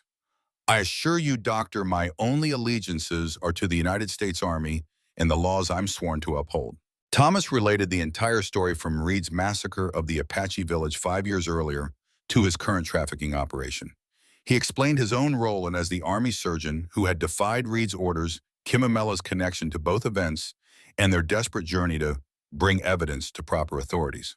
When Thomas produced the document, the colonel examined it with careful thoroughness. "This is extraordinarily serious," Davis said finally. "You're accusing not only Reed but territorial officials of human trafficking on a significant scale." "I am," Thomas affirmed, "and I'm prepared to testify to everything, as is Kimimela, if you can guarantee her safety." Davis paced the small office as he considered the implications. "Territorial authorities will resist federal intervention. They'll claim jurisdiction, demand I turn over both you and the evidence. Which is why we came to you rather than attempting Santa Fe again," Thomas explained. "Military authority might be the only power not compromised by Reed's influence." The colonel stopped pacing, his decision apparently reached. "Where is this woman now?" "The Apache witness." Thomas hesitated, not yet ready to reveal Kimimela's location. "Safe, not far. I can bring her in if you are willing to help us." Davis studied Thomas thoughtfully, then nodded. "I believe your account, Doctor. It aligns with certain observations my own patrols have reported." He pulled paper and pen toward him. "I'll dispatch riders to Fort Union immediately requesting federal marshals with authority to investigate these allegations." Relief washed through Thomas, the first real hope since their flight began that justice might be achieved. "How long will that take?" 3 days for my message to reach Fort Union, perhaps a week for marshals to arrive." Davis looked up from his writing. "In the meantime, you and the Apache woman will remain under my protection at this fort." The plan was sound, the protection genuine. Thomas found himself nodding agreement, the crushing weight of responsibility beginning to lift from his shoulders. "I'll fetch Kimimela tonight," he decided. "We've been pursued too long to risk another day in the open." As Thomas turned to leave, the colonel added, "Dr. Harlan, what you've done both 5 years ago and now represents considerable moral courage. Not many would risk so much for those our society often overlooks." The unexpected commendation caught Thomas by surprise. "I'm a doctor," he said simply. "I swore to do no harm to help those in need regardless of who they are." "If only more lived by such oaths," Davis observed, "perhaps we'd need fewer soldiers." Thomas returned to the rendezvous point with renewed hope. He found Kimimela and Taklashim waiting tensely, both relaxing visibly when they spotted his approach. "Davis believes us," he reported immediately. "He's sending for federal marshals to investigate Reed and the territorial officials. He's offered us protection at the fort until they arrive." Taklashim received this news with characteristic caution. "Army fort not safe place for Apache." "I understand your concern," Thomas acknowledged, "but Davis seems genuine." Kimimela studied Thomas's face, reading his conviction. "You trust this man?" "Yes," Thomas answered without hesitation. "And I believe he represents our best chance." After further discussion, Kimimela agreed to accompany Thomas to the fort. Taklashim would return to the mountain settlement, but promised to remain watchful from a distance. As they parted ways with the Apache warrior, he clasped Thomas's arm in the gesture of a respected equal, a significant acknowledgement. To Kimimela, he spoke briefly in their native tongue, receiving a solemn nod in response. "What did he say?" Thomas asked as they began their journey toward the fort. "That water finds true path even through stone," she translated. "That our river runs strong now." The simple metaphor captured perfectly the journey they had traveled from individual streams of grief and survival to a joined current with power to reshape the landscape around them. Colonel Davis had waded up to greet them, his respectful treatment of Kimimela, confirming Thomas's judgment of the man's character. Quarters had been prepared, simple but clean rooms in the officers' section with fresh water, food, and even spare clothing provided for their comfort. As they prepared to separate for the night, propriety within the fort requiring different accommodations, Kimimela paused at Thomas's door. The shadows from the small stove played across her features, softening the lines that hardship had etched there. She reached up her fingertips, barely grazing his cheek, the touch so light, yet carrying the weight of all they had endured together. The gesture spoke volumes, more intimate than any embrace, more eloquent than any declaration. "Tomorrow sunrise on new day," she said softly, the cadence of her words like gentle rainfall. "New life maybe begin." "Together," Thomas affirmed, his voice roughened by emotion as he covered her hand with his own. "Whatever comes next." The smile that transformed her face then was like nothing he had seen before, not just relief or gratitude, but something deeper, a certainty that transcended their circumstances. What began with water, she whispered, now lives in heart. In that simple progression lay the story of their journey from the moment by the creek, when he had given water to her wounded body, to their shared flight for survival, to this quiet recognition of deeper feelings between them. For the first time since finding her wounded by the creek, Thomas felt they might actually have a future beyond mere survival, a chance to build something meaningful from the ashes of their respective pasts. Outside the fort's protective walls, stars wheeled overhead in ancient patterns. 1 week later, the promised federal marshals arrived, four stern-faced men in dusty coats who spent hours with Thomas Kimimela and Colonel Davis reviewing the evidence.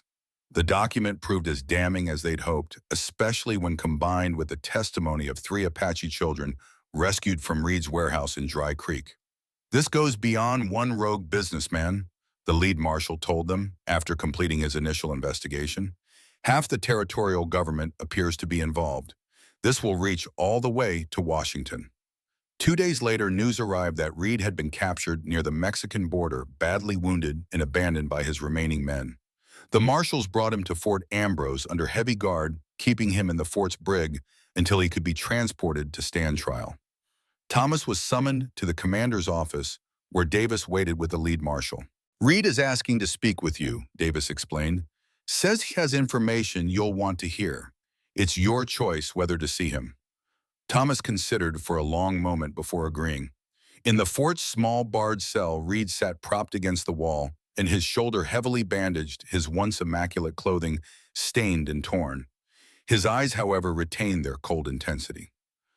"Come to watch me hang, Doctor." Reed's voice was weaker, but no less bitter. "You asked to see me," Thomas replied evenly. Reed studied him with undisguised contempt. "I simply wanted to tell you that what you've done changes nothing. Men like me built this territory. Men like me will always find ways to profit from it. You've won a skirmish, not the war." "Perhaps," Thomas acknowledged, "but you'll stand trial for what you've done. And the Apache you've harmed will see justice." Reed's laugh held no humor. "Justice in a territory built on stolen land, your naivety would be touching if it weren't so pathetic." He leaned forward slightly. "Tell me, does your Apache woman truly believe you can protect her from what's coming? The territory will remember this betrayal." Thomas turned to leave, then paused.